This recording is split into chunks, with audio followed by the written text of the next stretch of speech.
Hello, this is Alejandro Bratti and William Isley from Unlock Clarity, and welcome to the Spanglish World Networks on Single TV channel 250. Please remember to download both the Single TV app on the respective app stores on iOS and Android devices. Where you download, make sure to rate and leave a comment. The app is free and available in Google Chromecast, Amazon Fire, Roku, and all smart TVs. Today we are really happy about the topic that we're going to talk. It's very, I believe, different. We continue. We talked a few months ago and for several weeks about the masculine energy, and today we are going to start with feminine energies because we really believe that is like when we start to embrace who we are, like completely, not only in one area or in the other area, and we understand that exactly what you are saying. This we understand that we have some emotions that are part sometimes are cataloged as feminine emotions or some are masculine emotions, but we start to embrace both, we can become really powerful, and that's a part of the journey that we're going to start today with the feminine side. If you have any questions, any comments, send the messages now or send the messages later. We love to hear about you and everything that you are learning or having questions also, and that's fine. That's perfectly fine. How are you, William, today? I'm doing well. I'm in a better space than I was last week. I Awesome. still I still have flutteries back here, but yeah. Anyway, So today we are going to talk about two of the feminine energies normally connected in feminine side, and it's the essence of compassion and sensitivity, the subtle strength. And this is going to be I believe, a conversation between both of us, William and myself, and anybody that wants to send any message if you're there, because we want to really give what we think about this. So, in regards of compassion, the first thing that we want to say is that compassion comes exactly from the heart.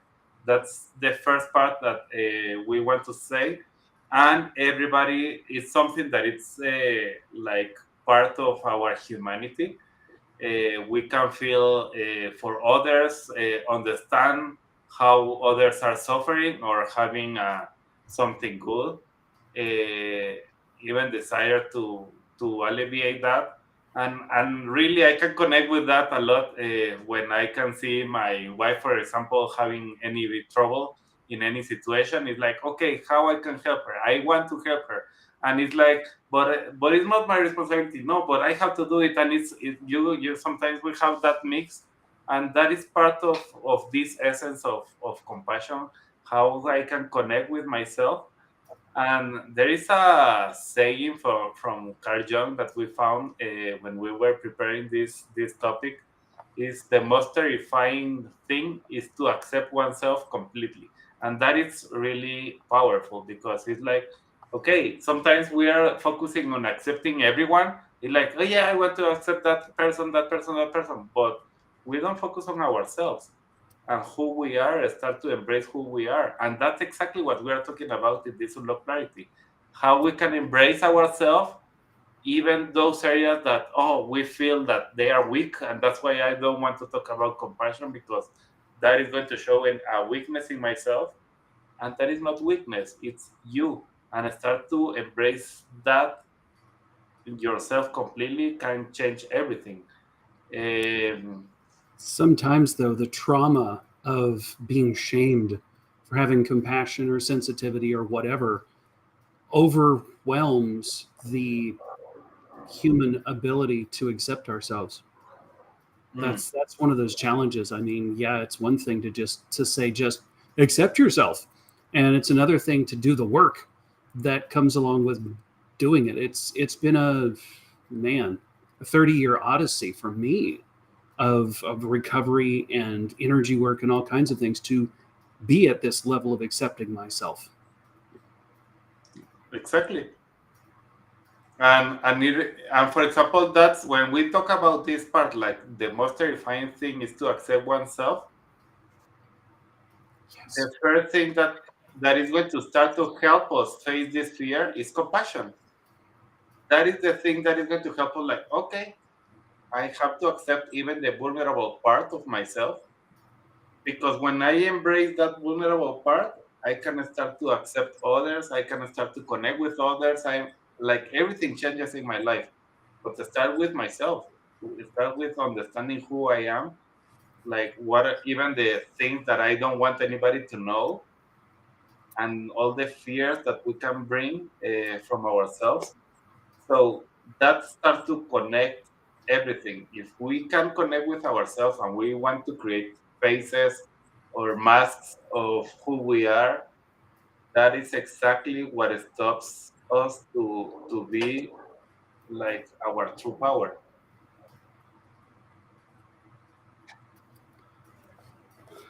Yeah.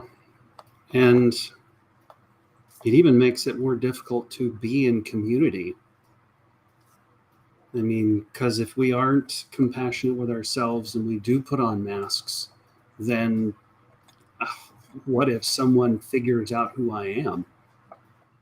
And typically, though, it was my experience, and sometimes still is, it doesn't matter if someone figures out or finds out who I am. They like me anyway.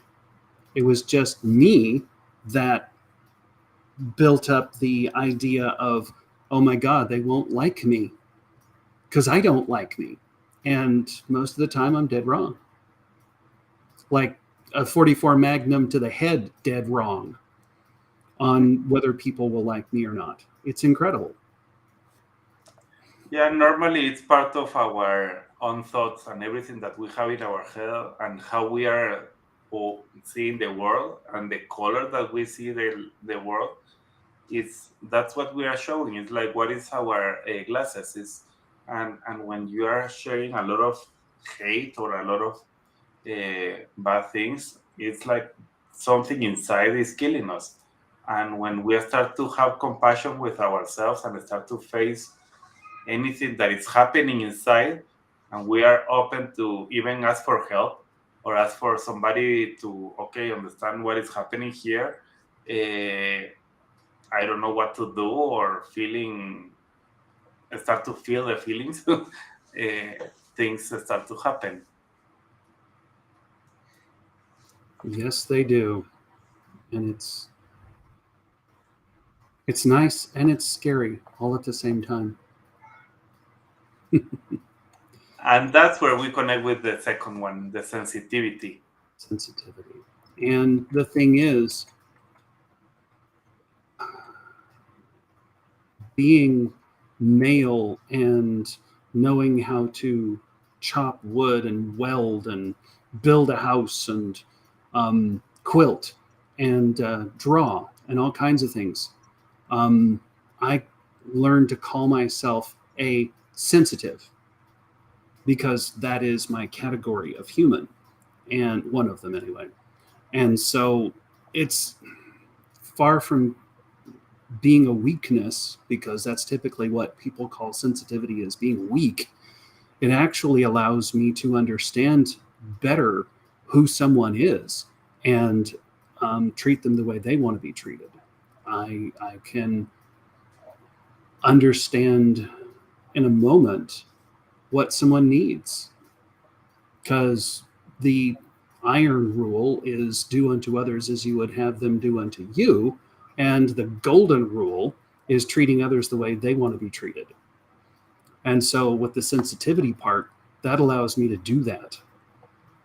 It also allows me to tap into compassion for myself and give myself the time to draw or read or whatever when I need it. And I was doing a coaching call with a CEO last week, and one of the parts of the conversation that we were talking was connected with the idea of how intuition helps us to be better in business.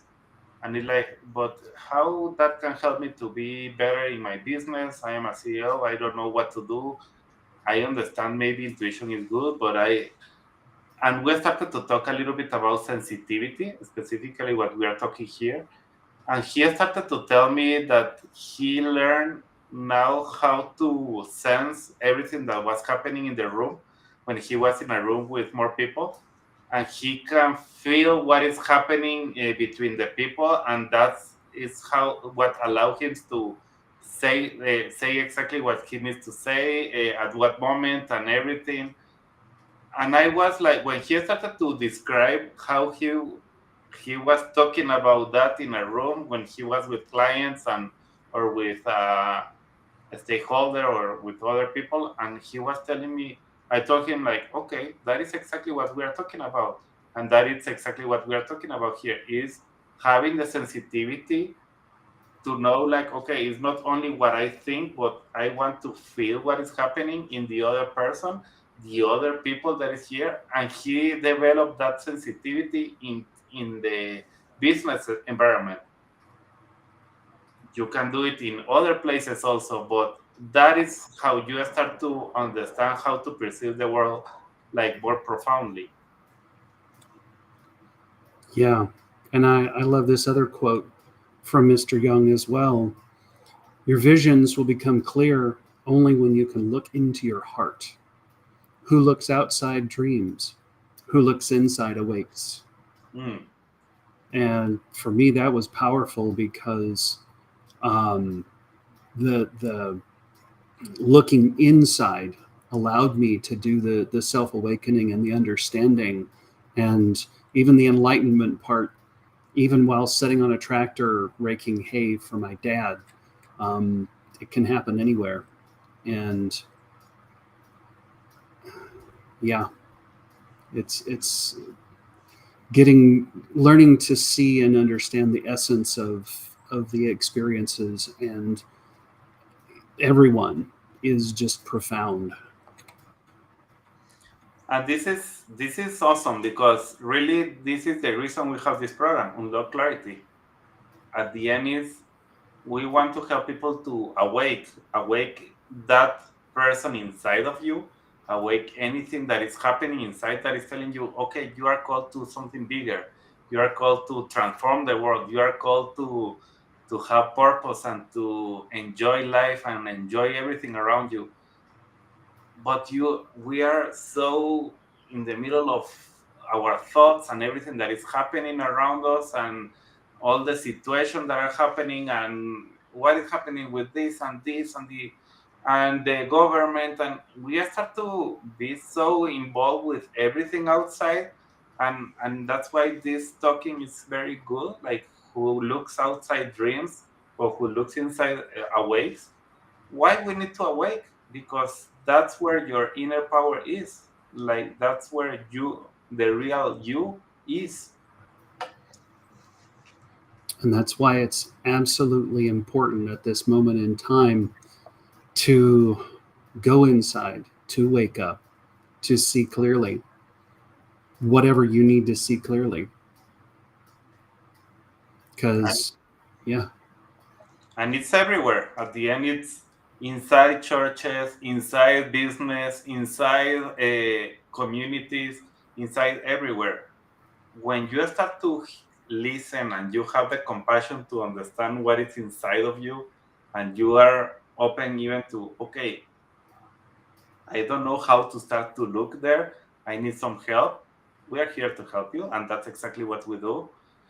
Uh, or you are in that process of, okay, I have been dreaming a lot, but I want to start to awake and transform from the inside. Now that is exactly what I'm doing every time that I'm working with any person. It's like, okay, if you want to transform your business, you need to transform yourself first. That's the first person that you need to transform. You have to be vulnerable enough, you have to be open enough to see the answer that you already have, because there is an inner wisdom that we have that is very powerful that can transform everything if you are willing to accept it and to transform it and to work inside. But if you don't do it, really, we can do a lot of marketing, we can do a lot of things, but nothing is going to happen because it's from the inside what you need to work with. and the sad part is our culture, our Westernized culture teaches us that we don't have the answers when we really do. Mm. It teaches us to trust someone else has the answers instead of us. So then that would move into what? The first action step? Yes. Mindfulness, paying attention to thoughts, feelings, emotions for us and for others. And through this awareness, we start to understand and then, oh, the E word, empathize with ourselves and others. Oh my, don't make me empathize with myself, please. And then we go to the second one. The second one is express compassion actively. And there is something that I want to say with this compassion. And compassion is not something passive, it's a verb. That means that it's something that you are doing. So I start to find opportunities where you can start to use compassion.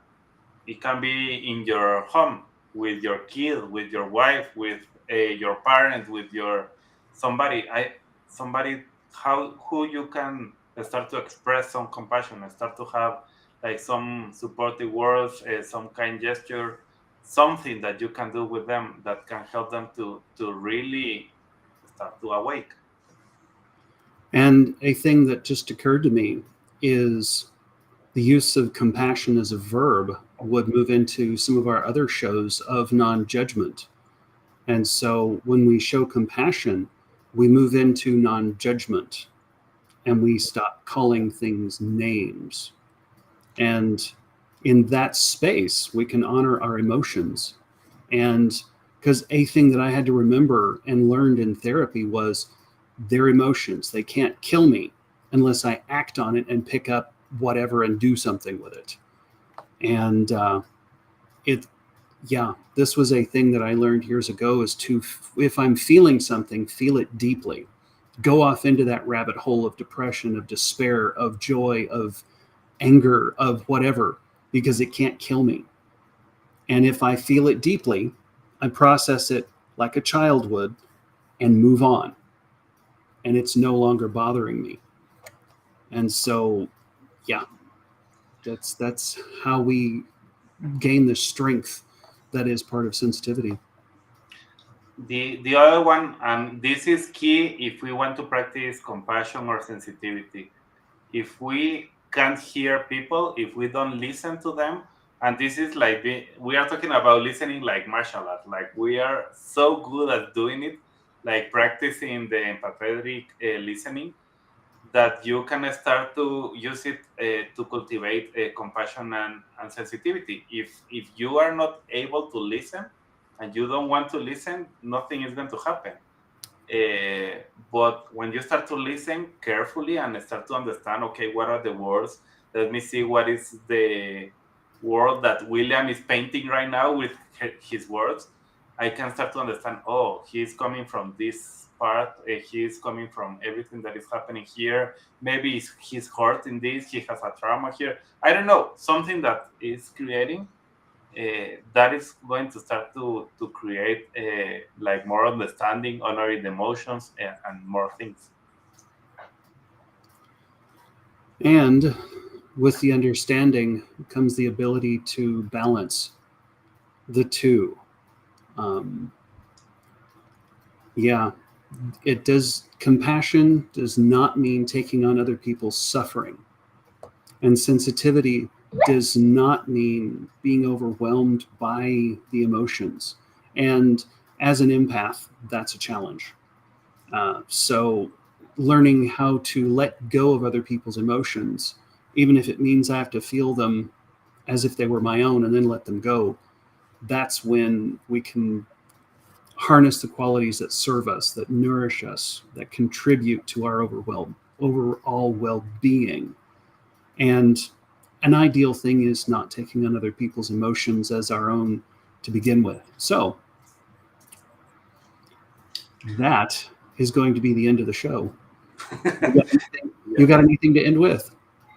We need compassion from Eduardo for this program. So this was the topic to start this series of talking about the feminine emotions. So thank you for everybody. We are going to continue next week with the program. The next week is going to be talking about the power of intuition and nurturing. That is going to be very, very powerful too. So we highly recommend you to be here with us. And if you have any questions or comments, just write in the any social media. You can go directly to us. We are everywhere, so you can contact us and find us very easily. This show can also be heard on the Spanglish Radio Networks. Please check out spanglishworld.ca for all the news and programming. Spanglish World, watch it, hear it, read it, download it, and leave it. Thank you, William, and thank you all. See you next week.